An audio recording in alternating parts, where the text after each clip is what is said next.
Bruce Pearl and lsquo I&rsquo still be the coach at Auburn for the right reasons and/rsquo, Auburn. In an ESPN interview that aired Saturday morning, Bruce Pearl reiterated same lines about the school's internal investigation into the basketball program.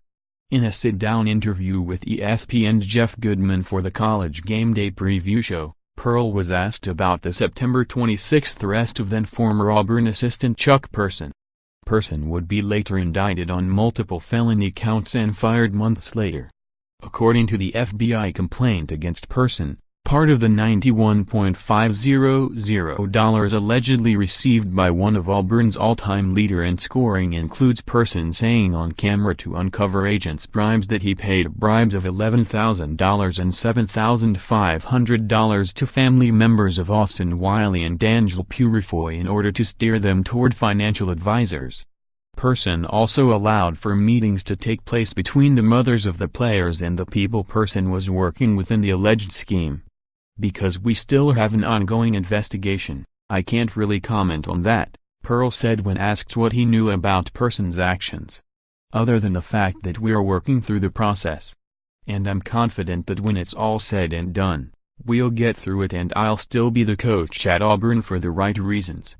More, it's my responsibility. Pearl takes blame for Wiley and Purifoy suspensions. Pearl told local media Pearl said earlier this month that ultimately he has to take full responsibility for two of his better players losing their eligibility to play at Auburn. The NCAA ruled on January 11 that Wiley will not be eligible for competition until the 2018-19 season after Auburn's self-reported violations involving recruiting, extra benefits and agent-related activity. Despite the success on the playing floor as Auburn stands 23-3 overall and 11-2 in the Southeastern Conference, Auburn President Stephen Leath made it clear in Alan Green's introductory media conference on January 19 that a decision on Pearl's future status will be primarily made by the program's new athletics director. Green officially assumed the role at Auburn on February 1. Pearl has still yet to speak directly with Leath, Green or Auburn University counsel about the timeline of events that led to the arrest and indictment of Chuck Person, the paid leave of two basketball staff members and the ineligible status of Wiley and Danjel Purifoy.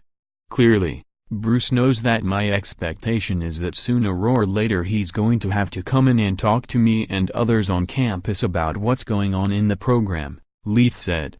Pearl told Goodman in the sit-down interview on Saturday morning that we've complied enough to still be here when asked about whether he or his attorney has had conversations with Auburn University officials including the compliance office personnel. I think so many times, when you have an internal investigation, it should be internal, Pearl said Saturday. And again, I wouldn't be here coaching if we had done, if there were greater problems.